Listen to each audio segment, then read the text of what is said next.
द्वितीय शासन हिंदी वेबिनार में आप सबका स्वागत है। हमेशा की तरह आपका सहयोग सराहनीय है। आज के हमारे मुख्य वक्ता प्रोफेसर SVSS नारायण राजू हैं। आप तमिलनाडु केंद्रीय विश्वविद्यालय तिरुवायूर तमिलनाडु में हिंदी विभाग के अध्यक्ष एवं समाज विज्ञान एवं मानविकी संकाय के संकाध्यक्ष हैं। आपने आंध्रा विश्वविद्यालय से PhD की उपाधि मोहन राकेश के नाटकों में प्रयोग धर्मिता विषय पर प्राप्त की। आपने कई स्थानों पर अपनी सेवा दी। आप 2010 से 2012 तक सोफिया विश्वविद्यालय बुल्गारिया में विजिटिंग प्रोफेसर रह चुके हैं। शिक्षण क्षेत्र में आपने 22 साल और PhD एवं MPhil शोध निर्देशक के रूप में अब तक आप 16 PhD एवं 69 MPhil करवाए हैं। अभी तक आपने 14 अंतरराष्ट्रीय संगोष्ठी में और 37 राष्ट्रीय संगोष्ठियों में विशिष्ट रूप में भाग लिया है। आप कई स्थानों पर संपादकीय मंडल के सदस्य हैं। अब तक आपकी 4 किताबें प्रकाशित हो चुकी है। आपके 220 प्रपत्र अभी तक छप चुके हैं। आप कई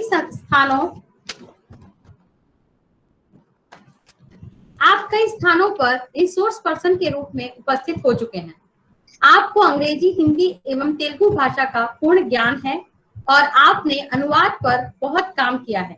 रेडियो में आज तक आपने 25 हिंदी और 5 तेलुगु भाषण दिए हैं। आपको हिंदी एवं तेलुगु में कई पुरस्कार प्राप्त हो चुके हैं। सर, हम आपका स्वागत करते हैं और ये मंच आपको सौंपते हैं। धन्यवाद हर्षलता जी। हेलो। हाँ सर, बोलिए सर। आप सुन रहे हैं ना? हाँ, सुन रहे हैं सर, आप बोलिए। क्योंकि आपका आवाज थोड़ा लो दिख रहा है, सुन रहा हूँ।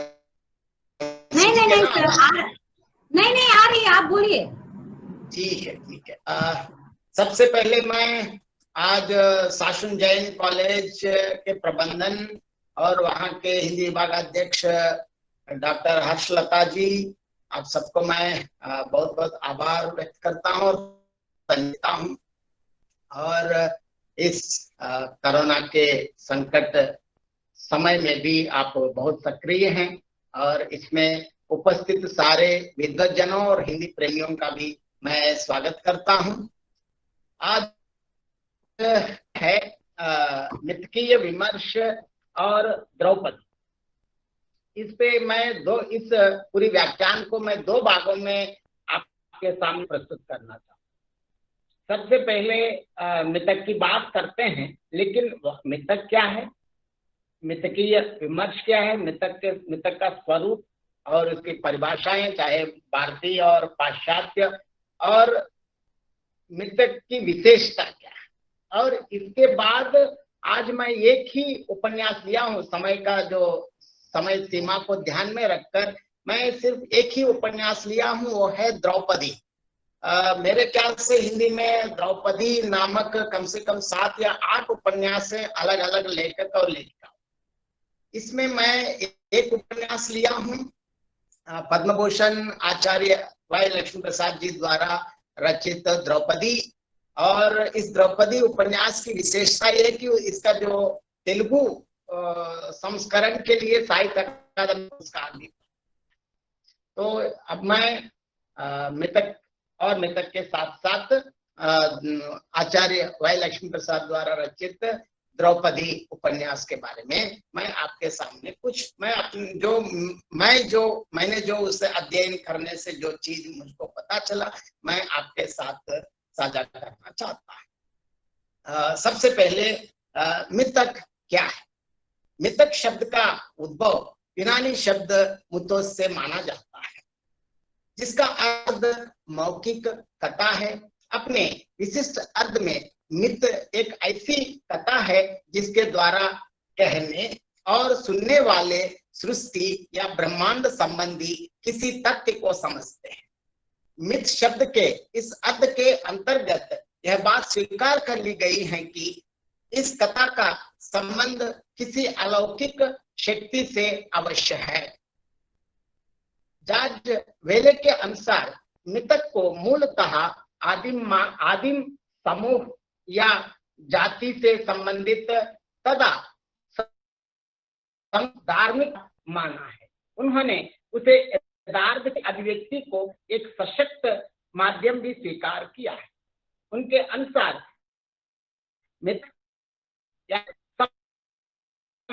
में वास्तविकता की झलक दिखा। एक अन्य परिभाषा के अनुसार मृतक यथार्थ वास्तविकता के कथन का दुर्बोधकृत माध्यम नहीं, अपितु यही एकमात्र सीजे युंग ने मृतक के स्वरूप का स्पष्टीकरण करते हुए इसे व्यक्ति और समाज पर एक सूत्र में बांधने वाला बताया है। युंग ने सामूहिक अवचेतना की कल्पना करते हुए यह स्थापित किया है कि परंपराओं को अनजाने ही आत्मसात किए रहता है, सामूहिक अवचेतना है। रेने वेलक ने भी मृतक के सामाजिक पक्ष को स्वीकार किया है। एक कल्पनाशील लेखक या कलाकार का अपने समाज से संबंध स्थापित करना जरूरी है, जो उसे यह मान्यता प्रदान करता है कि वो उसी समाज का कलाकार है। रेने वेलक ने मृतक की सामाजिकता को स्वीकार करते हुए उसके धार्मिक पक्ष पर भी प्रकाश डाला है। धार्मिक अनुष्ठान या मौखिक या उच्चारित पक्ष है। यह भी कहा जा सकता है कि धार्मिक अनुष्ठान में कर्मकांड का रूप मृतक ही है। यदि साहित्य के संदर्भ में देखा जाए, यह कहा जा सकता है कि मृतक एक साहित्यिक माध्यम है जो संस्कृति के मूल्य, गहनतम आस्था, विश्वास और अंतर्दृष्टि की अभिव्यक्ति के लिए साहित्यकार के लिए विशेष रूप से अनुकूल होता है। मृतक के प्रमुख तत्व क्या क्या है हम देखेंगे। सबसे पहले कथा तत्व, आदिम मनोवृत्ति, प्रतीकात्मकता, धार्मिक तथा अलौकिक वातावरण, अज्ञात प्रेरणा, तत्व रहस्योद्घाटन, विश्वसनीयता, समूहगत भावनाएं, मृतक का स्वरूप। अब मृतक मानव सभ्यता के विकास के निर्मित हो तथा विशेषता को स्पष्ट करने के लिए अनेक विद्वानों ने चिंतन किया है। इनमें से कुछ पाश्चात्य विचारकों के साथ मृतक का वैशिष्ट्य इस प्रकार है। एक के अनुसार मृतक किसी देवता या दिव्य आत्मा के स्वरूप क्या है हम आगे देखेंगे। मृतक मानव सभ्यता के विकास के साथ निर्मित होते हैं। इनके लक्षण निर्धारित करने तथा इनकी स्वरूपगत विशेषता को स्पष्ट करने के लिए अनेक विद्वानों ने चिंतन किया है। इनमें से कुछ पाश्चात्य विचारकों के सूत्र वाक्यों के आधार पर मृतक का वैशिष्ट्य क्या है हम आगे देखेंगे। सबसे पहले ये शातर के अनुसार मृतक किसी देवता या दिव्य आत्मा के कार्यों का लेखा जोखा है। डेविड बिडेन का कथन है कि धार्मिक कर्मकांड की तरह मृतक में जीवन की सार्वभौम एकता की सहानुभूति और मानव और प्रकृति के एकात्म की भावना निहित रहती है। आइए रिचर्ड्स मानते हैं कि मृतक अथवा पौराणिक कथाएं मनुष्य की संपूर्ण चेतना की अभिव्यक्ति है। विलियम ट्रॉय कहते हैं कि मृतक ज्ञान का एक प्रकार है। विज्ञान की भांति मृतक भी आदेशित अनुभवों की एक क्रियाविधि और समुदाय है। मार्क शेरर का वक्तव्य है कि मृतक एक बृहद नियंत्रक बिंब है जो सामान्य जीवन के तथ्यों को दार्शनिक अर्थ प्रदान करता है। कैसरीर के मतानुसार मृतक का सत्य सर्वदा आत्मपरक एवं मनोवैज्ञानिक सत्य होता है और वह वास्तविकता को मानवीय भावनाओं की शब्दावली में व्यक्त करता है। इस प्रकार यह तर्क शक्ति के आविर्भाव से पूर्ववर्ती मानव अनुभवों का अभिलेख है। टी.एस. इलियट और जोसेफ कैम्पबेल कहते हैं कि मृतक गुप्त रहस्य को प्रकाशित करने वाला तथा मनुष्य के पारलौकिक आदर्शों का प्रतीक है। फिलिप व्हील राइट का विश्वास है कि मितक संपूर्ण मानव के समग्र अनुभवों की अभिव्यक्ति है। ब्लैकमेर के अनुसार मितक मानवीय ज्ञानकोश के प्रतीकात्मक आलेख है।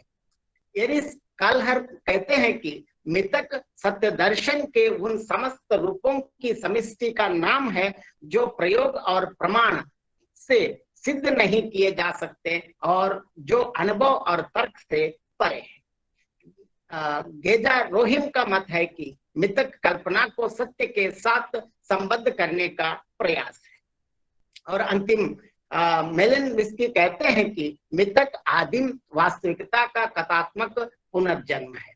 अब मितक और साहित्य का क्या संबंध है हम देखें। आधुनिक आलोचकों में मितक के प्रति इतना आकर्षण है कि वे मितक को साहित्य का पर्यायवाची मानते हैं। रिचर्ड चेज के शब्दों में मितक ही साहित्य है। उनका कहना है कि साहित्य अर्थात काव्य या कला का शुद्ध रूप मितकात्मक ही होता है। इसी के आधार पर साहित्य या कला का सही मूल्यांकन होना चाहिए। साहित्य या कला की सृजन प्रक्रिया मितक की सृजन प्रक्रिया से अभिन्न है। भारत में वैदिक या उसके परवर्ती युग का और पश्चिम में यूनानी हिंदू भाषा का कवि सज्जना के क्षणों में जिस प्रक्रिया से मितक रचना करता था, आधुनिक युग के कवि भी सृजनात्मक चेतना में उसी का प्रयोग करता है। भारतीय परिदृश्य में देखे तो वैदिक कवि के सूत्रों में तुलसी के रामचरितमानस और जयशंकर प्रसाद जी की कामायनी में भाषिक उपकरणों के अनुरूप मितक सज्जना की निरंतरता व्याप्त है। अतः मितक और काव्य में अन्योन्याश्रित संबंध देखा जा सकता है। इस संदर्भ में मितकों को आदिम मानव चेतना से संबद्ध करके भी देखा गया। हमारी इसी आधार पर फ्रायड और युंग जैसे मनोविश्लेषकों ने मितक के विश्लेषण को मनोवैज्ञानिक धरातल पर व्याख्यायित किया। फ्रायड ने मितक की विवेचना स्वप्न सिद्धांत के आधार पर। उन्होंने मितक, स्वप्न और कविता के बीच सीधा संबंध भी स्थापित किया। उनके अनुसार कविता में प्रतीकों का प्रयोग कवि के अवचेतन मन तथा दमित वासनाओं का परिणाम होता है। फ्रायड के इस विचार पर बहुत सहमति नहीं हुई, लेकिन यह बात पूरी तरह स्वीकार कर ली गई कि स्वप्न में मूलतः सांस्कृतिक प्रतीक और मितक अभिव्यक्ति पाते हैं। सर्प, गुहा, कंडहर, आग, सफेद और लाल फूल, देव दानव के स्वप्न में आने की अनेक व्याख्याएं हमें मनोवैज्ञानिक विश्लेषण में मिलती है। मितकों का यह स्वरूप क्रमशः धर्म से जुड़ने लगता है। धर्म की अवधारणा मानव सभ्यता में काफी बाद में आई और तब वही मितक जो मानव सभ्यता के प्रारंभ में निर्मित हुए थे, धार्मिक कर्मकांड या आचरणों से जुड़ गए। अब सूर्य देवता बन जाता है, उसके 7 घोड़ों की कल्पना कर ली जाती है और सूर्य की उपासना प्रारंभ हो जाती है। इसी तरह जल, अग्नि, नदियां, सागर ये सभी देवत्व से मंडित हो जाते हैं। इतना ही नहीं, धार्मिक मितक के रूप में इनकी स्वीकृति के बाद इनसे संबंधित अनेक कथाएं रचे जाने लगते हैं। कहने का तात्पर्य है कि मितक की जड़ें धर्म की गहरी हो जाती है और यही कारण है कि क्रमशः यही मितक लोक विश्वासों और लोक मूल्यों का भी आधार बन जाते हैं। उदाहरण के लिए हिंदू कर्मकांडों को देखा जा सकता है, जिनमें अधिकांश मितक लोक आस्था से जुड़कर भिन्न भिन्न अवसरों पर आमंत्रित किए जाते हैं। यह धार्मिकता मितकों के उपयोग को आडंबर से भी जोड़ देती हैं। उदाहरण के लिए जादू टोना, अंधविश्वास आदि। और साहित्य में मितक का प्रयोग कहाँ हुआ है? साहित्य में मितक का प्रयोग शुरू से होता रहा है, बल्कि कहना चाहिए कि साहित्य का आरंभ मितक से ही हुआ है। उदाहरण के लिए प्रबंध काव्य, नाटक, साहित्य मितकीय आलोचना दृष्टि की विशेषताएं क्या है, अब हम चर्चा करेंगे। यह आलोचना दृष्टि साहित्य की व्याख्या के माध्यम से संस्कृति और सभ्यता की समीक्षा करती है। यह दृष्टि कृति की विवेचना के माध्यम से किसी भी समाज की संपूर्ण साधना, उपलब्धियों और सीमाओं की विवेचना भी करती है। यह आलोचना दृष्टि मितक के बदलते हुए स्वरूप का अध्ययन करने के कारण एक विकासात्मक आलोचना दृष्टि है। यह दृष्टि कृति में निहित मितकीय भाषिक प्रयोगों के अध्ययन पर बल देती है। अतः कृति केंद्रित आलोचना की दृष्टि से यह अत्यंत महत्वपूर्ण है।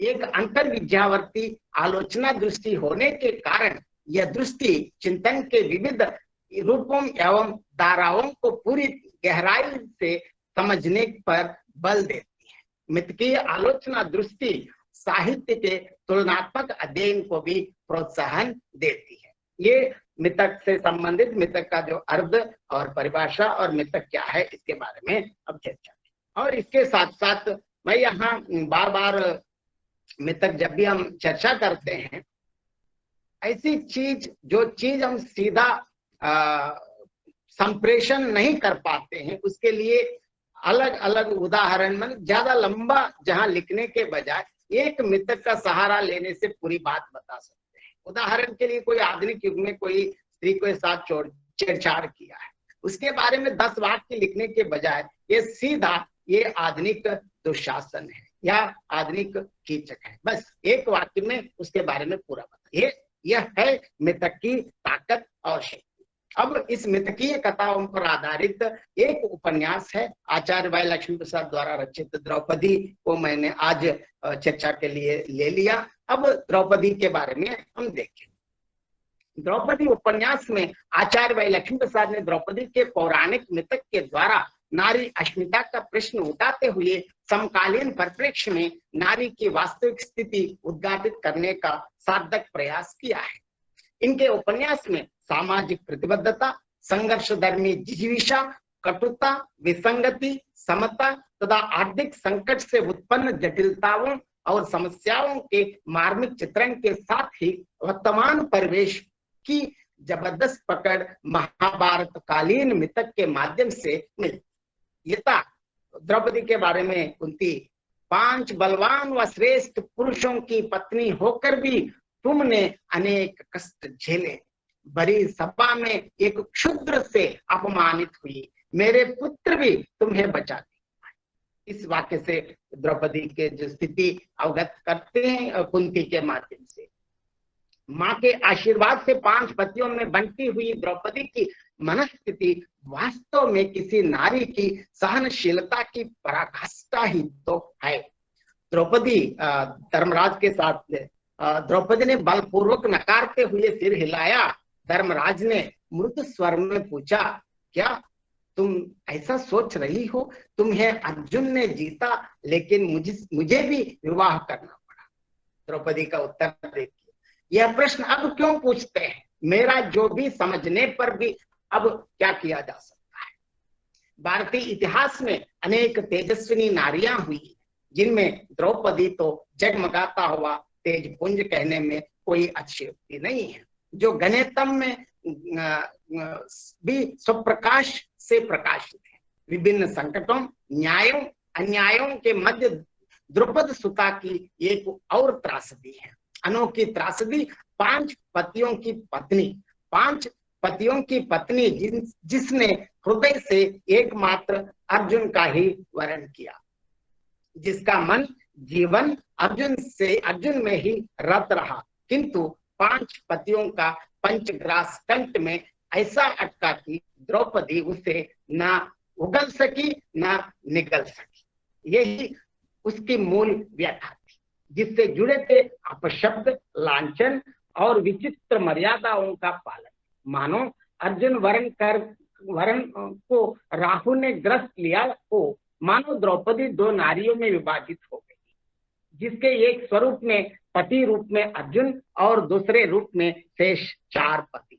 मन हृदय से एक अर्जुन में अनुरक्त होते हुए भी अन्य 4 पतियों की सेवा अनुपालन इस त्रासदी से उसे माधव भी नहीं बचा पाई। द्रौपदी चकित हो गई। धर्मराज को उसे दांव पर लगाने का क्या अधिकार था? यदि वह समझते हैं कि उन्हें अधिकार है, उनके पराजित होने के बाद उसे दांव पर लगाते हैं। अपने आप से यह प्रश्न किया है। खुद पराजित हुए तो द्रौपदी को कैसे अधिकार है, अगर पराजित नहीं हुआ तो कैसे किया? ये बहुत विचित्र प्रश्न है। यही नहीं, युधिष्ठिर द्वारा दांव पर द्रौपदी को लगाना तथा बड़ी सभा में उसे अपमानित और चीर हरण के समय कौरवों की स्त्रियां हंसना तथा अपने अपमान का प्रतिशोध लेना, न्याय के प्रति विद्रोह करना आदि आज की द्रौपदी के प्रतीक के रूप में सामने रखा है। जहां भीम आते हैं, कहती है मेरे बालों पर हाथ मत रखना। द्रौपदी गरज पड़ी, उसके स्वर की तीव्रता से भीम निश्चेष्ट हो गया। क्या हुई तेरी प्रतिज्ञा? मेरा अपमान करने वाले उस नीच का वध करने के बाद ही मेरे पास आओ, उसके रक्त से मेरे बालों से सने के बाद ही उनकी मुक्ति होगी। मुझे यह साम्राज्य नहीं चाहिए और संपदा नहीं चाहिए, उन दुर्योधन और दुशासन का वध चाहिए। अर्थात द्रौपदी मात्र मितकीय पात्र ही नहीं, अपितु नारी की शाश्वत संवेदना को प्रकट करने वाली आधुनिक पात्र भी है। द्रौपदी हिंदी उपन्यास न केवल महाभारत कथा की द्रौपदी के गरिमामय चरित्र को नए आयामों से उद्घाटन किया है, बल्कि मनोसामाजिक यथार्थ के धरातल पर भारतीय नारी की शक्ति संकल्प का यशोगान कर उसके देदीप्यमान व्यक्तित्व को नए सिरे से प्रकाश में लाने का प्रथम एवं सफल प्रयास को आविष्कृत किया है। द्रौपदी के माध्यम से समस्त नारी की दुष्चलताओं एवं अपने निस्सहाय अवस्था को उद्घाटित किया है। यह उस युग में द्रौपदी की जो निस्सहाय अवस्था तथा अकेलापन का महसूस होना, वह आज की नारी की भी है, जो अपने शत्रुओं के बीच अपने आप को दुर्बल महसूस करती है। उपन्यासकार ने द्रौपदी को मात्र ही नहीं बल्कि समस्त नारी के मनोविश्लेषणात्मक पद्धति का चित्रण किया है। हे अग्रज, जहाँ युद्ध क्रीड़ा से संबंधित एक वक्तव्य, हे अग्रज, जुआरी के भी पत्नियां होती, लेकिन कोई भी जुआरी अपनी पत्नी को दांव पर लगाए अभी तक मैंने नहीं देखा है। पत्नी चाहे कैसी भी हो, कोई भी हो, उसे जुए में दांव पर ना लगाएंगे। तुमने हमारे राज्य को दांव पर लगाया है, यह तो ठीक है, लेकिन इन पापात्माओं की दासी के रूप में हमारी पत्नी को दांव पर लगा देना जघन्य अपराध है। द्रौपदी हमारी सहधर्मिणी है, उसका ऐसा अपमानित करना अच्छी बात नहीं। द्रौपदी आदि स्त्री वर्ग पुरुष सत्तात्मक समाज द्वारा चल बल से सताकर मात्र भोग्या बन डालने का प्रतीक है। राजनीति ने सदा स्त्री को मनुष्य कभी नहीं समझा, उसका सदैव चालों की भांति प्रयोग किया है, यह सर्वविदित बात है। राजनीति की सताई द्रौपदी को यंत्रणा मात्र महाभारत काल की नहीं, आज की नारी की त्रासदी भी है। महाभारत काल में मात्र युधिष्ठिर ने ही उसे दांव पर नहीं लगाया, बल्कि आज भी ऐसे अनेक उदाहरण अखबारों में पढ़ने को मिल जाते हैं, जो मात्र गरीबी से या अन्य कारणों से तंग आकर या महत्वाकांक्षाओं को पूर्ण करने के लिए अनेक बार पति अपनी पत्नी को कुछ रुपयों के लालच में बेच देता है।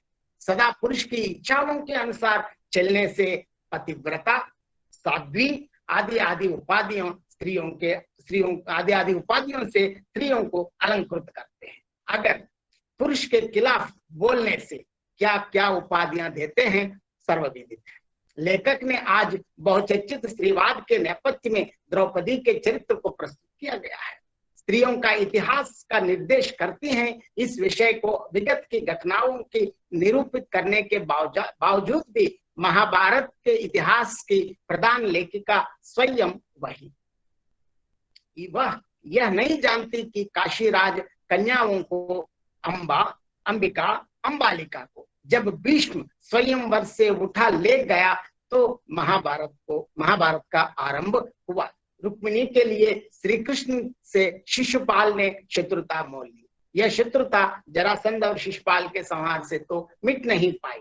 स्त्रियों की स्वतंत्रता के बारे में भीष्म से न्याय की आशा कैसे करें? द्रौपदी ने मन में सोचा, अंबिका, अंबालिका को उसकी मर्जी के अनुसार भीष्म स्वयंवर से उठाकर नहीं ले गया था। द्रौपदी ने ठंडी सांस ली, फिर से उसमें ये आशा ना मरी। युद्ध क्रीड़ा की घटना से द्रौपदी के मन में विद्रोह का विस्फोट होने लगता है।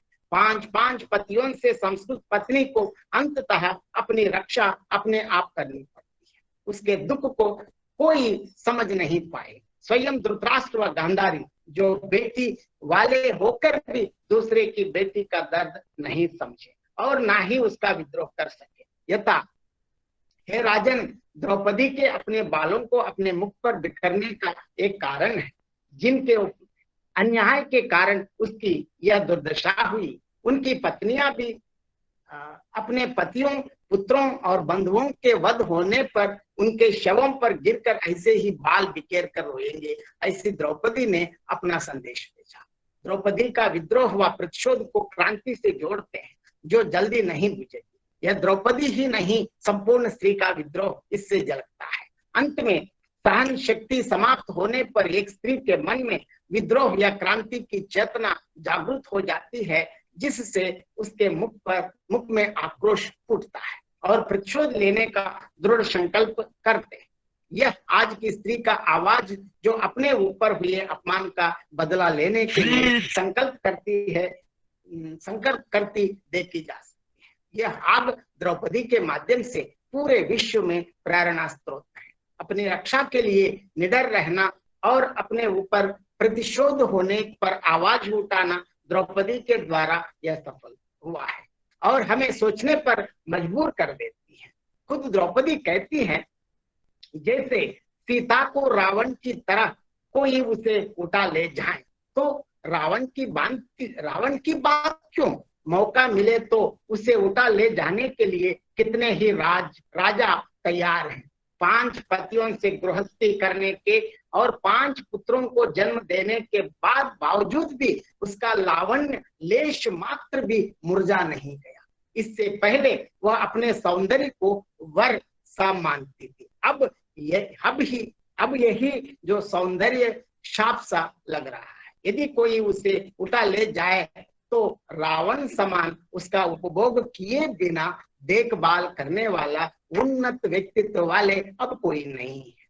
समय बदल गया। सभा में उसका अपमान होने पर भी उसके पतियों ने कुछ नहीं किया।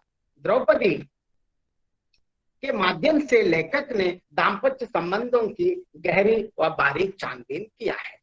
यहाँ द्रौपदी के माध्यम से आंतरिक संघर्ष जो केवल शरीर का ही नहीं बल्कि मन का भी होता है। अर्जुन ने उसे जीता और मन हृदय से एक अर्जुन ने अनुरक्त होने पर भी अन्य 4 पतियों से निर्वाह करना पड़ा। द्रौपदी का पानी एक ही है, लेकिन कुछ ही क्षणों के अंतराल में 5 के हाथों ने उसे ग्रहण किया है। द्रौपदी ने 5 बार प्रमाण किया है। क्या देखिए, मेरा तन, मन और वचन आप ही का है। मैं आपकी हूँ, सर्वदा आपकी हूँ। जिंदगी में कभी भी आपके साथ चल नहीं करूंगी। इस प्रकार 5 बार 5 पतियों के साथ प्रमाण किया है। द्रौपदी के पहली रात ही धर्मराज के बारे में उसे अनेक विषय अवगत हुए कि उन धर्मराज में आत्मविश्वास के साथ साथ हीन भावना भी अधिक है। ऊपर से सहन मूर्ति सम दिखते हैं, किंतु अंदर से असहिष्णुता ज्यादा। वे दूसरे के बड़प्पन को नहीं देख सकते। स्त्रियों के मन समझने की चेष्टा नहीं करते। उन्हें केवल शारीरिक सुख चाहिए।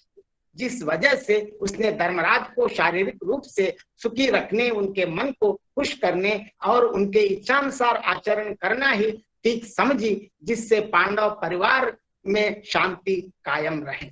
द्रौपदी, मुझ पर तरस खाओ। सबसे पहला तेरा उपयोग करने का सौभाग्य मुझे मिला। मुझे सुख प्रदान करो। धर्मराज उसके तन पर चुंबनों की वर्षा बरसाने लगा। धर्मराज की शंका हुई कि अपनी वासना के अनुसार द्रौपदी स्पंदित नहीं हो रही।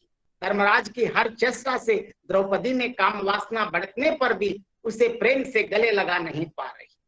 उसके चुमने पर बदले में द्रौपदी का नहीं चूमना तथा अपने आप वो धर्मराज को श्रृंगारिक चेष्टाओं से मोहित करना उसे अपमान सा लगता है। युधिष्ठिर ने जीवन के अंतिम क्षणों में उस पर धनंजय के प्रति विशेष पक्षपात करने का आक्षेप रूप से लगते हुए ताड़ना भी दे डाली। द्रौपदी ने मन में सोचा कि धर्मराज ने कब मेरा ख्याल किया था, मेरी इच्छाओं का भी उसने ध्यान नहीं दिया था। पहले उसकी गलत धारणा थी कि अन्य भाइयों की अपेक्षा वही उसे ज्यादा सुख दे रहा, लेकिन बाद में वे भीम और अर्जुन के प्रति मेरे प्रेम को जान गई। धर्मराज के प्रति कितनी नापसंदगी होते हुए भी उसे बाहर प्रकट करने के लिए मैंने बहुत प्रयत्न किए। धर्मराज ने शाप दिया कि स्त्रियों के मुंह में कोई भी चीज ना रहे। कहते हैं स्त्रियों के मुंह में कोई रहस्य ना छिपे, लेकिन मैंने असली रहस्य को ही छिपाया कि उसे पसंद नहीं करती। शयन कक्ष में उसने जो वल्गना की डांट उसे मैंने किसी को बताया क्या? जीवन के अंतिम यात्रा में केवल भीम थे जिन्होंने द्रौपदी को सहारा दिया। केवल भीम ही उसे समझ सका। यहाँ तक अर्जुन ने भी उसे छोड़ दिया जिसे बेहद प्रेम करती थी। मरने दे, अर्जुन को ज्यादा प्रेम करती थी, सब पतियों को बराबर नहीं देखा, इसलिए पहले मर रही है। उसे समझ में नहीं आया कि वे धर्मराज की बातें या उसमें प्रतिध्वनित धर्मराज का अंतरंग है। मरणासन स्थिति में जब उसे लगा कि कोई उसका स्पर्श कर रहे हैं, तब उसने बलपूर्वक अपनी आंखें खोली। वह भीमसेन का स्पर्श है। उसने द्रौपदी को अपने अंक में ले लिया और उसके मुंह में पानी डाला। जीवन और मृत्यु के बीच के अंतिम क्षण में द्रौपदी ने प्रेम से उसे गले से लगा लिया। भीम श्रृंगार में प्रवीण होते हुए भी द्रौपदी के शरीर को कष्ट दिए बिना प्रेम से स्पर्श करता था तथा एक स्त्री के प्रति आदर और प्रेम रखता है। स्त्री के मन और शरीर का सम्मान करना वो जानता था। यथा भीम के शब्दों में देखेंगे, द्रौपदी, मैं भोजन प्रिय हूँ और थोड़ा बहुत क्रोध भी करता हूँ, ये ही मेरी कमजोरियां हैं। तुमसे पहले मैंने हिडिंबी से विवाह किया, मैंने उसे चाहा नहीं, उसने मुझे चाहा। जब से मैंने मुझे देखा तब से तेरे प्रति प्रेम बढ़ा।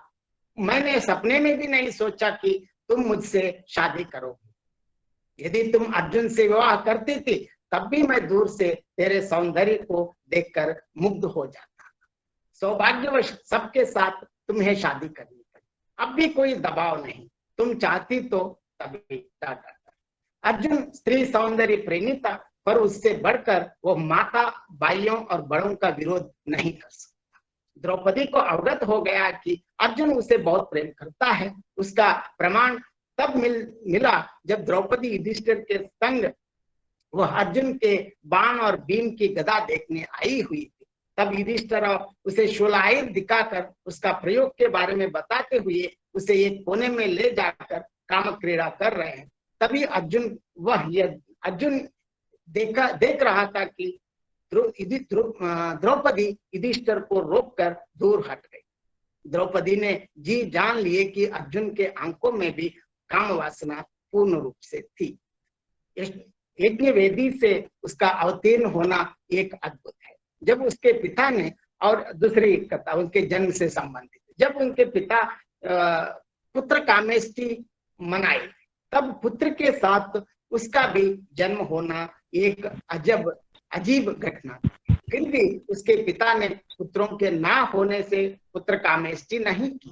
द्रुपद के सौत्रामणि नामक पत्नी से सुमित्रा, प्रियदर्शक, वीरकेतु, शत्रुजय, शुभ, ध्वजकेतु नामक पुत्रों का जन्म हुआ, लेकिन इनमें से कोई भी द्रोण के शिष्यों का सामना नहीं कर पाए।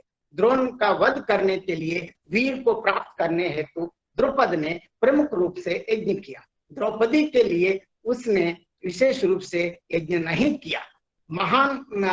महामुनि याज और उपयाजों ने दृष्टद्युम्न के साथ उसका भी जन्म दिलवाया।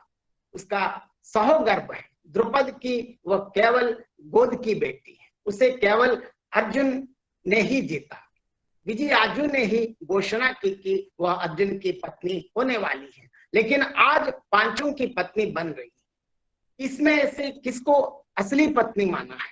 उसका तो आयोचित रूप से मिला हुआ जन्म है। उसी प्रकार आयोचित रूप से उसे 5 पति मिल रहे हैं, लेकिन जो उसने विवाह करना चाहते हैं वे साधारण व्यक्ति नहीं, वे पांडुराज के पुत्र हैं, जो महाबलवान व प्रतापी है। उनमें से किसी एक से शादी करने पर भी उसका जन्म धन्य हो जाता। पांडव मध्य अर्जुन के बारे में अपने माता पिता और सखियों से बहुत सारे विषय सुन चुकी। अर्जुन के सुंदर रूप और उसने कई बार सपने में भी देखा था। उसे एक ब्राह्मण ने जीता, तब भी लगा कि यह सुंदर मूर्ति ही अर्जुन हो तो कितना अच्छा होता है। सौभाग्यवश वही ब्राह्मण अर्जुन बन गए। उसके सपने पूर्ण होकर यह अर्जुन ही हुआ, लेकिन हुआ क्या था? अर्जुन अब बाकी चारों से उसे बांटना चाहता है। श्री कृष्ण ने भी प्रेरित किया और कहा कि पांडवों के बीच संघर्ष का निवारण करने हेतु उसकी उनसे शादी करना आवश्यक है। इस तरह द्रौपदी पांचाल राज द्रुपद की पुत्री, धृष्टद्युम्न की बहन तथा 5 पांडवों की पत्नी हुई, और यहीं से उसका उत्तरदायित्व आगे बढ़ता है। एक माँ के रूप में पत्नी, श्री कृष्ण की सहेली, राजनीतिज्ञ, महाराज्ञी, विदुषिणी तथा आदर्श गृहिणी के रूप में साक्षात्कार। द्रौपदी का हृदय मनोवेदना से ग्रस्त है। अपने प्रतिशोध लेने की भावना ने उसे अपने पुत्रों को खोना पड़ा। अपने पिता, भाई जो उसे बहुत प्यार करते थे, अपनी बेटी का अपमान तथा एक बहन का अपमान सहन न करने पर युद्ध में कौरवों से प्रतिशोध लेने के संकल्प से वीर गति को प्राप्त हुआ, और अपने माँ के अपमान का बदला लेने की भावना से वे भी क्षत्रिय की भांति वीर गति प्राप्त कर। यहाँ द्रौपदी की मातृ हृदय किस तरह पिघल रहा अपने पुत्रों को खो जाने का, जो अपने बच्चों के खेल कूद तक का आनंद तक नहीं उठा पाई थी। यह द्रौपदी अपने नन्हे पुत्रों की बलि चढ़ा देने वाली वीर क्षत्राणी माता है, तो दूसरी तरफ एक साधारण माता जो अपने बच्चों को मर जाने का गम उसे खाई जा रही है। यही नहीं, जो पिता उसे अपने बेटे के समान प्यार करते थे वो भी नहीं रहे। जो भाई उसके ऊपर हुए अपमान का प्रतिशोध लेते हुए उसे सांत्वना देने वाला वह भी नहीं रहे। कृष्ण जब कान्य कवन में थे तब धृष्टद्युम्न भी आया था। बहन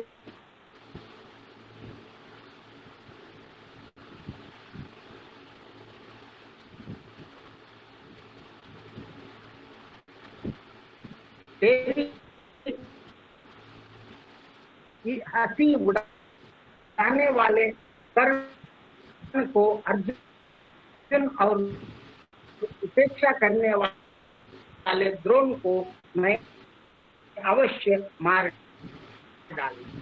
इसके लिए व्यवस्था भी शुरू हो रही है। मैं बल दिखाने में धृष्टद्युम्न ने सांत्वना दी। कृष्ण की सहेली द्रौपदी अपने सखा को दिल के दुख की बयान कर, जिससे उसका मन शांत हो।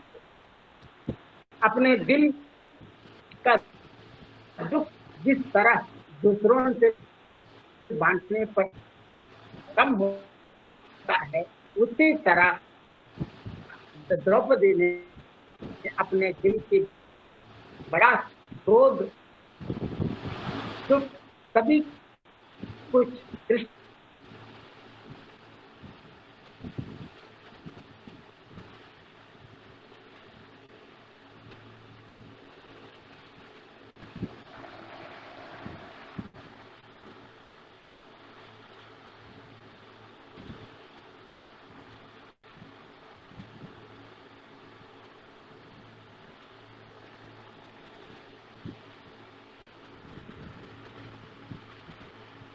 को देखते ही बयान करते उस दिन भरी सभा में मुझे अपमानित होते देख केवल तुम ही, मतलब कृष्ण ही हो जिन्होंने मेरे मान की रक्षा की। पांडव जो मेरे पति होते हुए भी अपनी पत्नी की मन की रक्षा तक ना कर।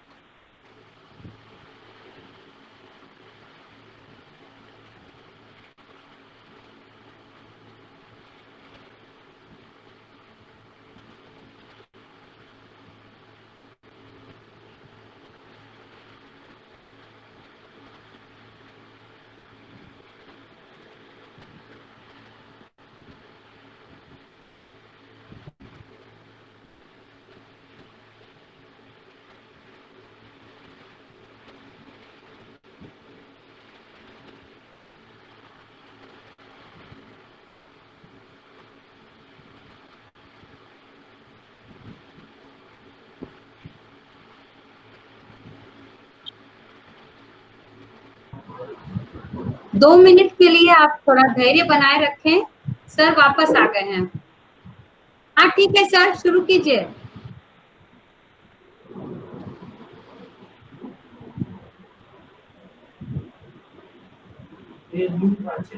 कौन सर? आप म्यूट में हैं सर।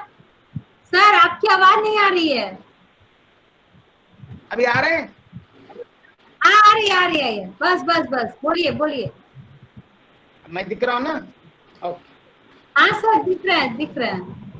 हाँ जी, थोड़ा पीछे जाना है, कंटिन्यू सर कर सकता हूँ। आप थोड़ा पीछे जाके फिर आगे आइए सर। ठीक है। ठीक।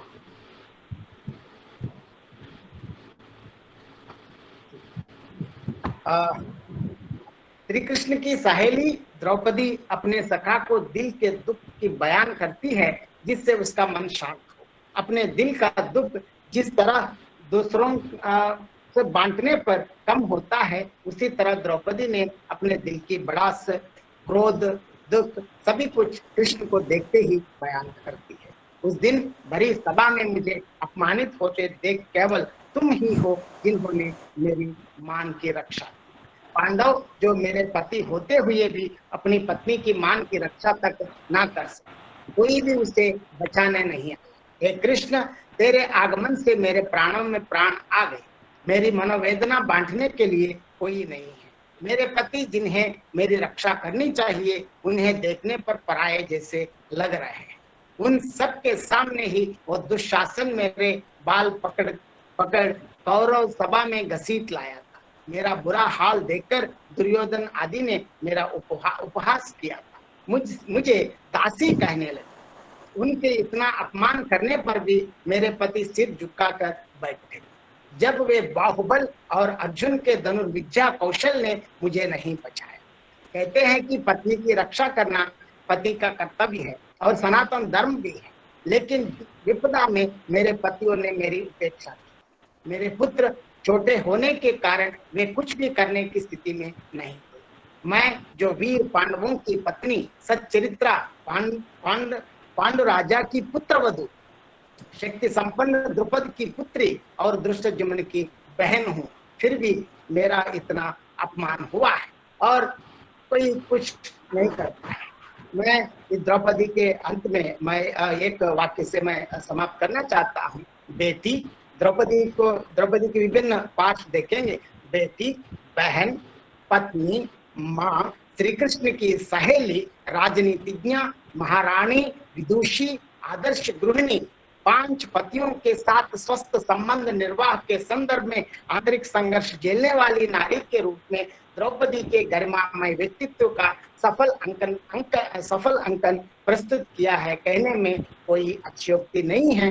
द्रौपदी के माध्यम से सिर्फ द्रौपदी ही नहीं, आधुनिक खासकर समसामयिक नारी के मन के विभिन्न पार्श्व और विभिन्न कोणों को आविष्कार करने का सफल प्रयास इस उपन्यास के माध्यम से उपन्यासकार ने